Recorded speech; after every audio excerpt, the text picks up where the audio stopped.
In Ventura County, California, thousands of residents there continuing to evacuate a wildfire that has already destroyed more than 100 buildings, mostly homes, and all of that destruction unfolding in less than 2 days. And it's only 5% contained right now. California Governor Gavin Newsom has declared a state of emergency.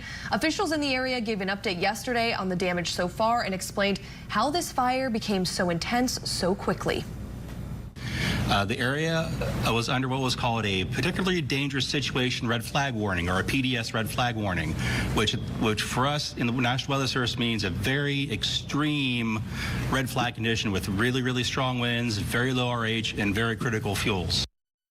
Senior meteorologist Scott Withers is tracking the latest developments on this wildfire, which has left quite a bit of destruction, Scott. Yeah, it's not over yet, but there's good things coming later this afternoon. We got to get through a few more hours. It's called the mountain fire. Still raging out of control there. Ventura County, just kind of to the north of Los Angeles. Those strong Santa Ana winds, that's what whipped up the fires. Those, good news, dying down. As you heard, the relative humidity also starting to increase. Now the fire, look at that, roaring through Camarillo there. That is torching houses like that one.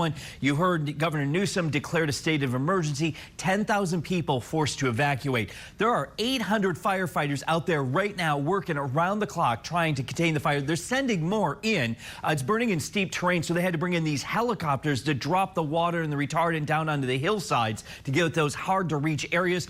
It has scorched 20,000 acres, only 5% contained.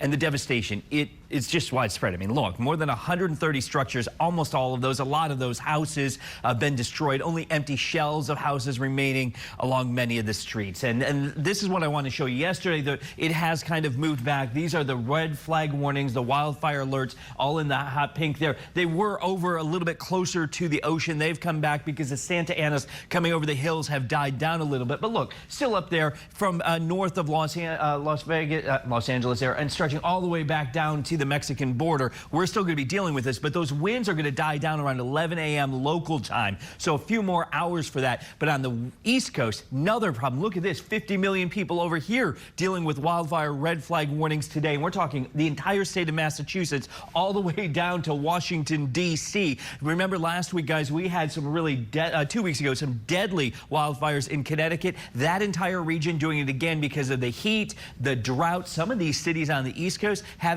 didn't get a drop of rain the entire month of October. So now you've got hot air, strong winds, and that drought all mixing together. So we're going to see some wildfires over there today. And that area in Southern California, my family lives in Ventura County. That's where I was born and raised, and very dry. They have not had a ton of rain. It's been a really dry, hot time, and a really warm, unseasonably warm fall. So this just moved through like a tinderbox out there. We don't talk about this a lot. 50% of the country is in a drought right now. We haven't had a drop. I think Atlanta, there was a trace of rain all of October. Here. Yeah, there was no rain up and in down. Atlanta. And yesterday, Washington, D.C. set a record for warmest day, over 82, 83 degrees, latest time that's ever happened in a year, in November. So we are running into some things, climate change. I'm going to talk about it while I can. Climate change, climate change, climate change. That's what this is. So this isn't a blip. This is part of a larger... This is our new reality. Lots of new realities moving forward. This is one of them. Really tough situation. So many of those families on both coasts now facing with all those warnings. Scotty, thank you for keeping track of it all.